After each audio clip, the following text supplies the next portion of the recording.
නැතුව ඒ විලස දෙන්නම්. උදෑසන මල් වී පිපෙන්නම්. රාට සඳ එළියකින් එන්නම්. ඒ කියන්නේ ඔබේ අදහස් අපේ අදහස් එකට ගලපලා කවදා හරි මේ රටේ නිවැරදි දිශානතියට සෞඛ්‍ය යොමු කරන චේතනාව කිව්වේ මේ සෞඛ්‍ය අමාත්‍ය දුරේ ගන්නත් කලින්. ඒ නිසායි අවසරයි සෞඛ්‍ය අමාත්‍ය නලින්ද මහතාණෙනි, ඒ වගේම සෞඛ්‍ය නියෝජ්‍ය අමාත්‍යතුමා ඇතුළු අමාත්‍යාංශයේ සියලු නිලධාරී මහත්ම මහත්මීනි, ඒ වගේම වේදිකාවේ අපිට මීට කලින් හරවත් කතාවක් දේශනයක් කරලා අර්බුද පැහැදිලි කර අපේ දමයන්ති මැඩම් අවසරයි. අපි වෙනස්, සමස්ත ලංකා හිත සංගමයේ වෙනස්. ඒ නිසා තමයි තුන්වෙනි සංගමයක් මේ රටට බිහි වුණේ. ඊතුරු සංගමයන් එක ගමනක යද්දී වෙනස් නිවැරදි දිශානතිය තෝරන්න ඕනි නිසා ඒ දිශානතිය තෝරන වෙලාවට අපේ සහෝදර සහෝදරියන් අපිට එකතු වුණා. අදත් බොහෝ දුර බැහැර ප්‍රදේශවල ඇවිල්ලා මෙතන වාඩි වෙලා ඉන්නේ. ඒ ගමනේ කොටස්කාරයන් ඒ ගමනේ දායකත්වය අපිට දක්වන්න. මට අහන්න හිතෙන්නේ රත්නශ්‍රී විජේසිංහ සූරීන් කිව්වා බොහෝ දුර ඇවිත් විහිසටපත් වූවාද පාරි දෙනවද චුට්ටක්වත් නෑ නේද? සුවපත් වෙමින් ලද පිරිවර සේනාද ගලපන් කුරුල්ලෝ හෙට ඉමිහිරි නාද. ඒක අපේ අදිෂ්ඨානයේ අරමුණ කරගෙන මේ මට ලබා දීපු වේලාවෙන් පුංචි අදහසක් ඉදිරිපත් කරන්නම්. අපි කවුද? බැලුව බැලමට අපි හෙදියෝ. ඔව්. මීට මාස කිහිපයකට කලින් අපි සමුළුව තියලා එදා මේ වගේම වේදිකාවේ මං කිව්වා මේ පැරණි කලලය විනාශ කරලා අලුත් දරූපතක් මේ රටට ගේන්න ඕන. ඔව්, අපි ඒ අදිෂ්ඨානය අරමුණ සාර්ථක කරා. අද අපිට වගකීමක් තියෙනවා. දරුවෙක් ඉපදිච්ච ගමන් සම්පූර්ණ පරිපූර්ණ මනුස්සයෙක් වෙන්නේ හදලා වඩලා පෝෂණය කරන්න ඔබට මට අයිතිය සහ හැකියාව තියෙනවා. ඒ සඳහා අපි දැන් පටන් එදා පටන් මෙතනින් ඉදිරියට හැකි උපරිමයෙන් දායකත්වය දෙන්න ඕනේ කියන එක මතක් කරන ගමන් මට මතක් වෙනවා මේ දවස්වල මේ පහුගිය කාලේ වෘත්තීය සමිතිය අර්බුද වෙලාවේ කුල ගෝත්‍රය විශ්වනේ. එතනදී ගොඩක් අය මේ සංසන්දනය කරා ගුරුවරු මෙහෙමයි අපි මෙහෙමයි නේද? ඇත්තටම වෙන්න ඕනි ඒක නෙමෙයි. ඇත්තටම වෙන්න ඕනි කාරණේ පාසල සහ රෝහල සංසන්දනය කරමු. රෝහලක අපි කවමදාකවත් මේ හිතවලට එකඟව අමාරු ලෙඩෙක් ගෙදර යවල නැහැ. හොඳ ලෙඩ වාට්ටුවේ තියාගෙන නැහැ. රෝහලක එහෙම වෙනකොට අපේ අම්මලා තාත්තලා දැන් රටේ පහුගිය කාලේ තිබිච්ච අරුබුදත් එක්ක බලනකොට දක්ෂ දරුවා පාසලේ ඉතුරු වෙද්දී අදක්ෂ දරුවා පාසලෙන් යන තැනකටපත් වුණා කියන සමාජ කතිකාවත ඉන්නේ. සංසන්දනය වෙන්න ඕන එතන. පඩි නෙමෙයි. රෝහල පාසල එකම ඉරණමක එකම අරමුණක යනකොට. එතකොට බටහිර වෙදකම ඇතුලේ ද්‍රව්‍යාත්මක ගුණයට වඩාත් මානුෂීය ලක්ෂණ එක්කරන ඒක තමයි අපේ හෙද සේවාව ඇතුලේ වෙන්නේ. කඳුළු හෙලන මිනිස්සුන්ට, ගිලන්න කඳුළු වැටෙන මිනිස්සුන්ට ලෝකයේ ඇතුළ ඒ මිනිස්සුන්ගේ සිහින සැබෑ කරන දායක වෙන මානුෂීය ගුණාංග පිරි සේවයක් තමයි ඒක ඇතුලේ කලාව තියෙන්න ඕනෑමයි. අපිට උගන්වන කොටත් උගන්වනවා හෙදකම කලාවක් කියලා.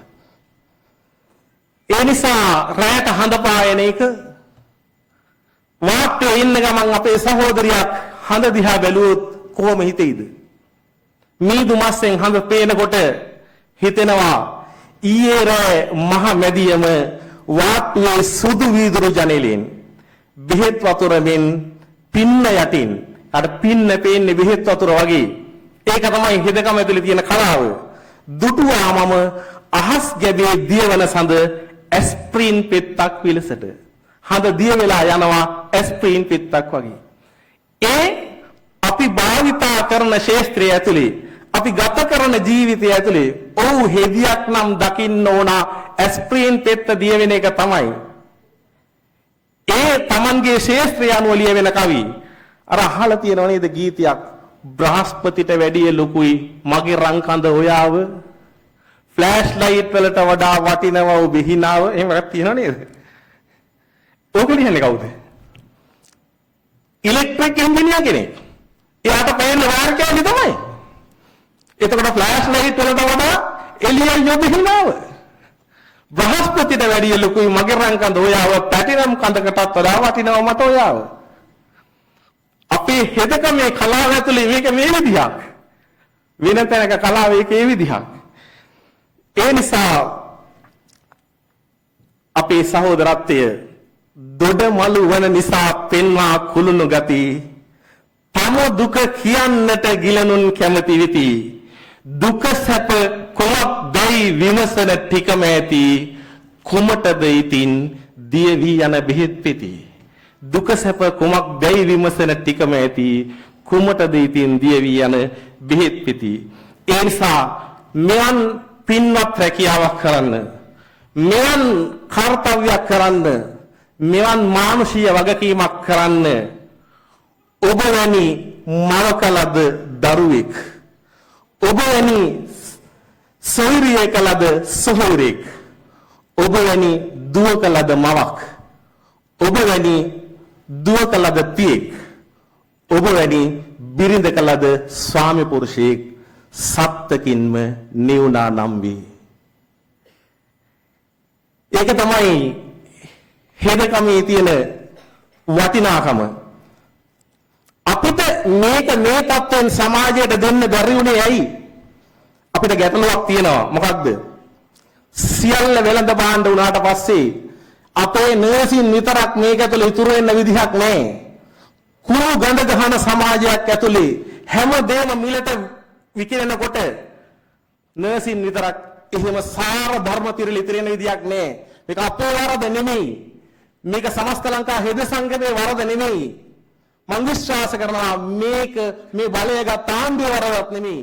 මේ සමාජය අවුරුදු ගාණක් තිස්සේ ගඳ ගහපු සමාජයක්. මම දැක්කා ඔය පත්තරවල තියෙනනේ මනාලියෝ සහ මනාලියෝ. එක මනාලියෙක් හොයන එකකට තියෙන ඇඩ්වර්ටයිස්මන්ට් එකක්. බොදු ගොවි උගත් රෝමත්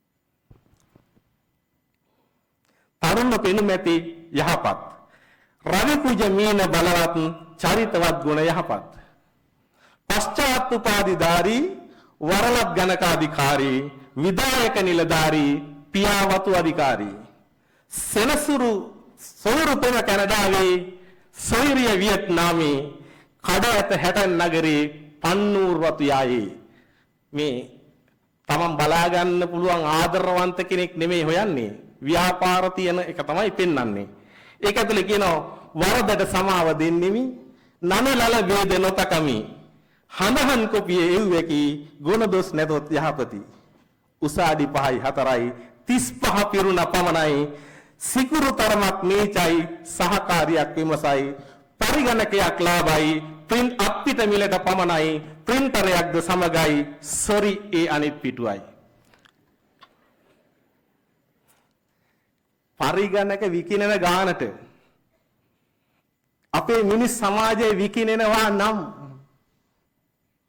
අපි ගැන කවර කතාවද ඒ නිසා හෙදියට මේකෙන් ගැලවෙන්න ඕනොත් ගැලවෙන්න බෑ ලොකු මහන්සියක් දරන්න වෙනවා ආන්ගේ සමාජ වෙනස ආන්ගේ සමාජ පරිවර්තනය කරන්න ඕනෑ නිසා තමයි අපි මේ පුනරුදයක යුගයක් අපේ රවි සහෝදරය කිව්වා වගේ ආරම්භ කරන්න දරදී ඇද්දි හැබැයි අපිට තියෙන සංවේදී හිතක් සංවේදී ගතක්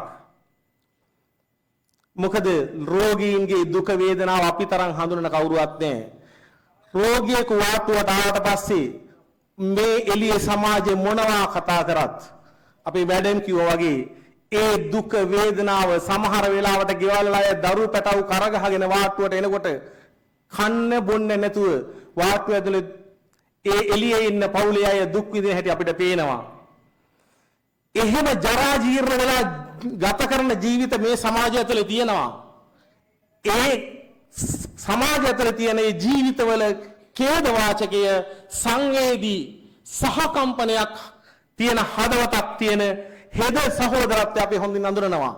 අපි වගේම තව අඳුරන කෙනෙක් ඉන්නවා. ඒ කවුද? ඩෙඩ් බොඩි කපන කට. එයා කියනවා මෙන්න මෙහෙම එක දවසක් කපාගෙන එන මරණ ටික. උදේම ලස්සන කෙලි පොඩ්ඩක්. මෙහිතල් වලින් නැවතුණු ප්‍රේමයක්. කැපුවම දැක්කේ මහත්යෝ පපුවේ පැත්තක්. ඒකිගේ තිබුණේ නෑ අම්මපා හදවතක්. ආදරෙත් එක්කම දිය වෙලා. බොඩි එක කපනකොට කියනවා මෙහිතල් බීලා බීපු ළමයාගේ හදවතක් නෑ ආදරයට දිය වෙලා. ඒ වගේම කියනවා වෙන්නේ නැති අතීතයේ දවසක්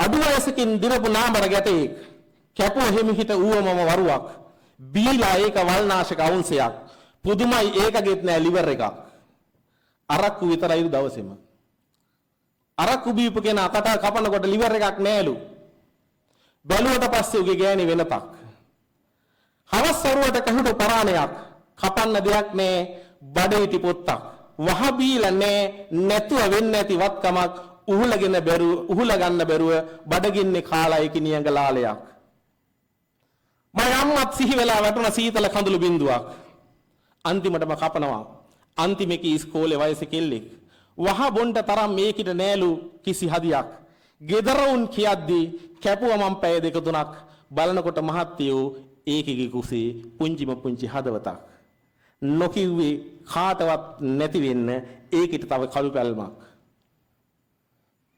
කොරනර් සර්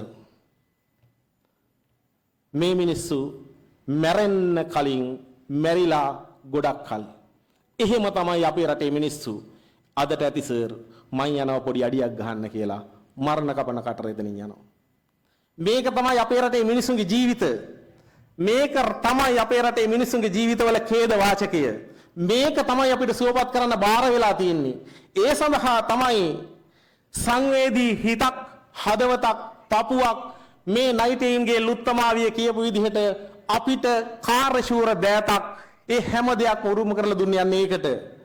හැබැයි වේල් තුනකට එහා සතුට ගැන හිනස්සූ සැපක් යන විහිළුවකි ඇහි නැතවිස්සූ හෙටක් ගැන නොදුටු සිහින අමු අමුවේ පිලිස්සූ මැරෙන්නත් කලින් අපි වලලාපු මිනිස්සු. ඒක තමයි අවසානයේ. මෙහෙම රටක් වෙනස් කරන්න ඕනි නිසා අපි නැසින් ආවා. දැන් මොකෝ අපිට වෙලා තියෙන්නේ? ඊට හපන්. නයිට් ඩියුටි එකක් කරලා ගෙදර ගියාට පස්සේ ඊළඟ දවසට පැය 6ක් කපනවා. නැද්ද? විනාය නයිට් එකක් කරලා ගියාම ඊට පස්සේ ඩියුටි ලීව් එකක් විදිහට හම්බ වෙනවා. අඬු මත කරලා කෙටි නිවාඩුවක් ගත්තා මේකටත් ඒකමාරක් කපනව නැද්ද? ඕ අපිට සංවේදී හදවත් ගැන කතා කරන අපි මැඩම් කිව්වා වගේ ඔව් ඛේදාන්ත තැනක තියෙනවා. ඒ නිසා අපේ මාතර පැත්තේ සම වෙන්න ඕනේ.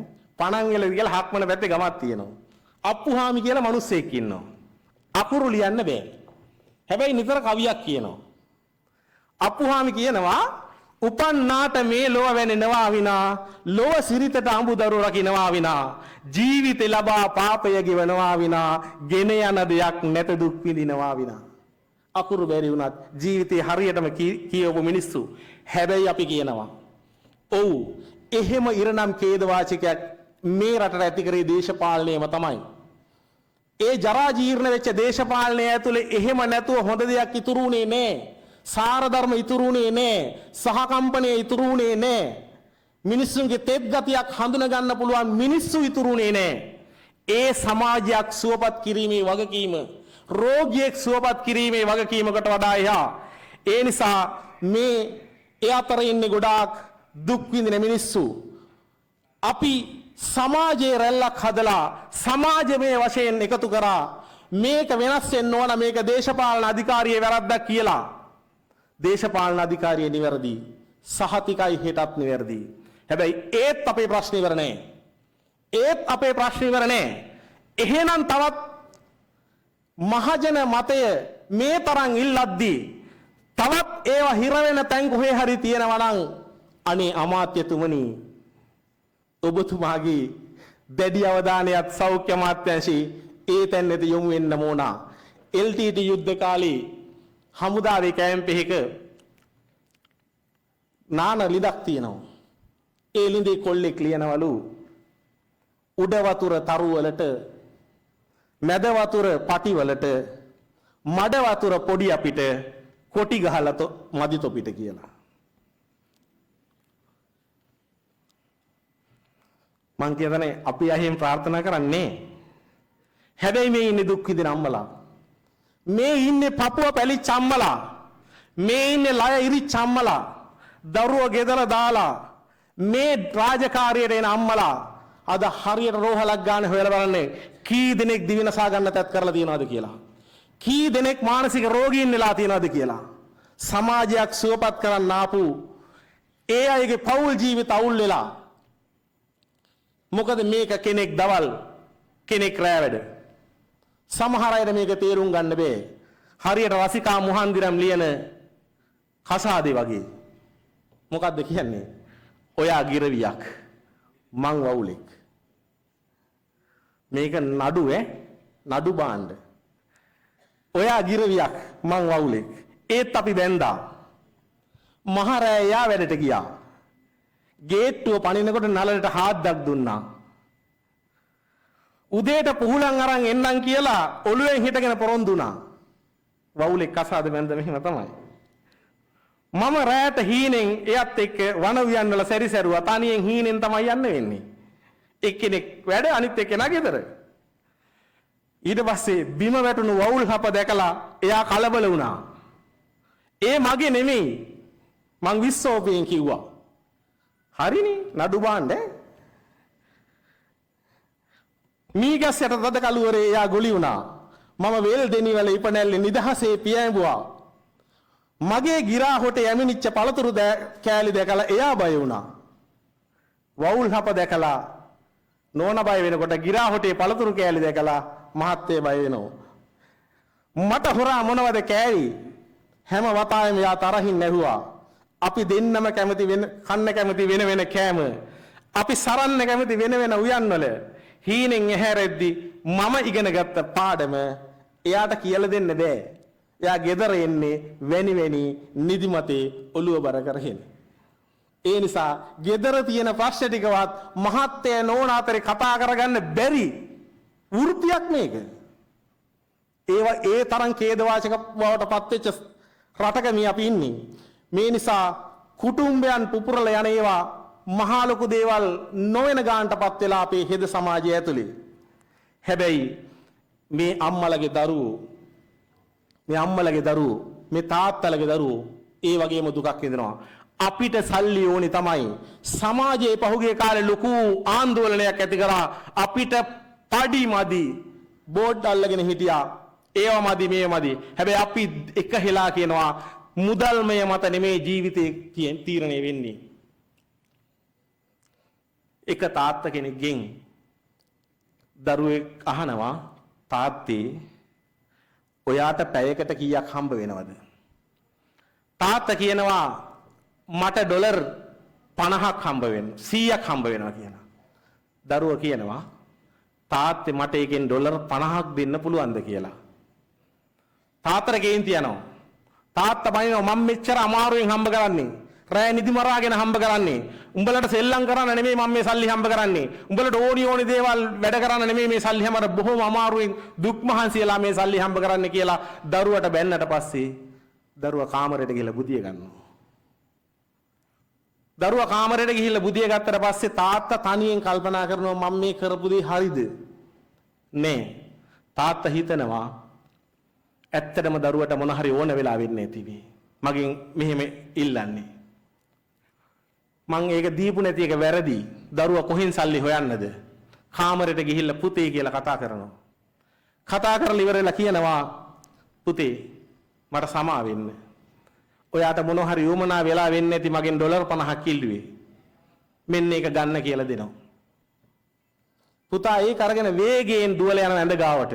ගිහිල්ලා කොට්ටේ උස්සලා බලනවා. කොට්ටේ උස්සලා බලනකොට කොට්ටේට තව සල්ලි. තාත්තට ආයි කේන්ති යනවා. උඹ සල්ලි දියාගෙන නේද මගෙන් තවත් සල්ලි ඉල්ලුවේ? උඹට මොකටද මේ තරම් සල්ලි? උඹ මේ හිතුවද මේවා නිකන් හම්බ වෙන සල්ලි කියලා? මේවා දුක් මහන්සියලා හම්බ කරන සල්ලි කියලා ආයි බයිනවා. තාත්තේ මට ගොඩක් සල්ලි තිබුණේ. දැන් තාත්තා දීපු ඩොලර් 50යි මන් දීපු ඩොලර් 50යි මං ගාව ඩොලර් 100ක් තියෙනවා. මේ ඩොලර් 100 ගන්න තාත්තේ. මට තාත්තගෙන් පැයක් ගන්න පුළුවන්ද කියලා ඇහුවා. මේ ඩොලර් 100 අරගෙන තාත්තගෙන් පැයක් ගන්න පුළුවන්ද කියලා ඇහුවා. අපි කොච්චර සල්ලි හම්බ කරත් අපේ දරුවන්ට ජීවිතය අපිට දෙන්න බෑ. ඒ නිසා අපි විශ්වාස කරනවා මුදල් නෙමෙයි මේ හෙද ජීවිතය කියන්නේ. ඉන් එහා ගිය දෙයක් අපිට තියෙනවා. දරුවෝ දාලා එනකොට අපිට දුකක් දැනෙනවා. රැයට කොහමද ඩියුටියට දාලා එන්නේ? කට පුරා පුතේ කියන හඬ ඔන්න දරුවනේ උදේ වෙනකල් නාඩන්න. මට මගේ කඳුළු සීතල විඳ ගන්න. ඔබ එපා මවුනි ඇස පිස දාලන්න. එහෙම තමයි දරුවෝ කියන්නේ. නික්ම යන්නට බැරුව හැරි හැරි බලබලා යහන මත නිදි නැතත් නිදි වගේ අඟවලා පුංචි රාහුලයන්ට නිබ්බුතත් පහදලා දවසකදී බුදු වෙනවා ලයරුණු අම්මලා. දවසකදී බුදු වෙනවා මේ වගේ ලයරිච්ච අම්මලා. ඒ නිසා අපි හිතත් සුන්දර දේ අපේක්ෂාවෙන් අසුන්දර දේ උපේක්ෂාවෙන් බලා ඉඳින මිනිස්සු. සුන්දර දේ අපේක්ෂාවෙන් අසුන්දර දේ උපේක්ෂාවෙන් බලා ඉඳින මිනිස්සු. මේක වෙනස් කරන්න ඕනේ නම් වෙනස් විදිහට හිතන්න ඕන. වෙනස් විදිහට හිතන්න ඕන. අපි හැමදාම ඉගෙන ගත්ත එක පැත්තකින් විතරයි. අපිට ඉතිහාසය ඉගෙනුවේ එක පැත්තකින් විතරයි. අපි පටාචාර අහලා තියෙන්නේ පටාචාරගේ කතාව එක පැත්තක් විතරයි. පටාචාරයේ කතාව තව පැත්තක් තියෙනවා. උකුස්ස කියන කතාව අහලා නැහැ නේද? උකුස්ස කියන මෙන්න මෙහිම තනේ කිරි ශිරා වියලි කිරි පිටිත් මිල වැඩි නිසා මම හිතුවේ පොඩි එකාදී උඹට වීසිකලේ උඹමයි කියා. කිරි පිටි නෑ ගන්න මිල වැඩි තනේ කිරි වේලිලා. ඒ නිසා මං හිතුවේ පොඩි එකාදී උඹට වීසිකලේ උඹ කියලා. කමා කළ මෙන්න පටාචාරා දෙස් දෙවල් මට නොපවරා දෙවනි දරුවා බේරගන්නයි නුඹෙන් දැහැගත්තේ වහා. අපි හිතනවට වඩා වෙනස් සිතුවිලි. මෙතෙක් කල් අපි හිතුවට වඩා වෙනස් වෙන්න ඕනෑමයි. අපි වෙනස් නොවුනොත් අපේ චින්තනය වෙනස් නොවුනොත් මේ පරිවර්තනය රාජ්‍ය සේවය ඇතුලේ අපිට කරන්න හරි අමාරු වෙනවා. අපි කාට හරි කිව්වොත් මෙන්න මෙහෙම. හෙට ඉඳලා ඕගොල්ලන්ගේ මැරෙන ඒවා වල දාන්න මේ රටේ ඉඩක් නැහැ. ඕගොල්ලෝ ගිහිල්ලා අඹරන්නකෝ බ්ලෙන්ඩර් එකක් දෙන්න මරණයක් දාලා අඹරන්නකෝ. කැමතිද? තාත්තගේ මරන්නේ බ්ලෙන්ඩර් එකක දාලා ලොකු බ්ලෙන්ඩර් එකක දාලා අඹරන්න කැමතිද? කැමතිද නැද්ද? නෑ. ඇයි? බ්ලෙන්ඩර් එක දාලා අඹරන්න පුළුවන්ද මගේ ආදරවන්තයා, මගේ දරුවා, මගේ අම්මා තාත්තා? බෑ. හැබැයි එහෙම බ්ලෙන්ඩර් එක දාලා අඹරන්න බැරුණාට අපි ගිහිල්ලා පෝරුවේ දාලා පුච්චන්නේ නැද්ද? පුච්චනවනේ. කොහෙද තියෙන්නේ මේ? සිතුළු වල තියෙන්නේ. ඒ නිසා ඒක පුළුවන් අපිට පිළිගන්න අනේක පිළිගන්න බෑ. ඒ නිසා අපි හිතන පතන විදිහ වෙනස් වෙන්න ඕන. ඒ නිසා අපි මේ ප්‍රාර්ථනාවල් එක්ක මේ අම්මලාගේ දුක් වේදනාවල් එක්ක හෙට දවසේ අපිට ගොඩාක් කරන්න දේවල් ඉතුරු වෙලා තියෙවි. ඒ නිසා ආයෙත් දවසක අපි හමු වෙන්න ඕන. ඇයි අපි හමු නොවිය යුත්තේ? අපි හමු නොවිය යුත්තේ ඇයි? මෙතෙක්කල් කවි වලින් කියා ඇත්තේ ටිකයි. මල්ුණත් පිපෙන්නට හිතුවා විතරමයි. පෙති ඇරී තියෙන්නේ වාගෙටයි. වලාකුළු රංචු කලබලින් උනත් සඳ තවම අඩ සඳයි. සිප ගැනීමක් පවා බාගෙටයි. තොල් විවරත් වී තියෙන්නේ බාගෙටයි. ඉතින් අපි යලි හමු නොවනු ඇයි? හොඳම දවසක ලෝකයේ නිසකවම පිපෙයි. අඩ සඳම පුර සඳක් වෙයි. සිප ගැනුම් පවා ඉමිහිරිම වෙයි. දෙතොල් හසරැල් සමග විවර වෙයි. ආන් පිරිමින්ට ඔය එබඳු දවසක සතුටු කඳුලට ඉඩ තියෙයි. ඒ නිසා කටුකම්බින් වැල්වල පවා කුමක් හෝ කැකුලක් පිපෙයි. ඉතින් අපි මුණ නොගැහෙන්න කාරණා කිමෙක්ද? ඒ නිසා අවසානයේ මං කියනවා සමස්ත ලංකා හෙද සංගමය කියන්නේ හෙද ජීවිත හෙද හදවත් හරියටම හඳුනාගත්ත මිනිස්සු. ඒ නිසා තමයි මෙතෙක්කල් ආපු ඕනෑ තරම් වෘත්තීය සමිති තියෙද්දී නිවැරදි දිශානතියකට දහඩිය වගුරවලා හෙටත් මේක අරගෙන යන්න අපි මේ දහදුක් විඳගෙන මේ ගමන අපි අරන් යන්නේ. ඒ නිසා ආඩම්බරයි මේක වෙනස් කරනවා සහතිකයි. ඒ සඳහා තියෙන බාධාවල් කවදක හරි ඉවත් කරලා දෙනවා සහතිකයි. ඒ නිසා ජනක මාරපණ කියන්නේ වෛද්‍යවරයෙක් මට මතක හැටියට. එයා ලියනවා මෙන්න මෙහෙම කවියක්. වැටෙන්නට නොදී මහගිරි දඹ නගින්නට උර දෙමි. අසෙනි වැසි කොයි තරම් ආවත් ඔබ සමග එමි තිමි තිමි. පැතුම් ඉටුවන හෙටක් වෙනුවෙන් කඳුළු දහඩිය වගුරමි. සෙව් කෙම්බිම උදා කරදී එබිම මත මිය දෙන්නෙමි. සෙව් කෙම්බිම උදා කරදී එබිම මත මිය දෙන්නෙමි. බොහොම ස්තුතියි.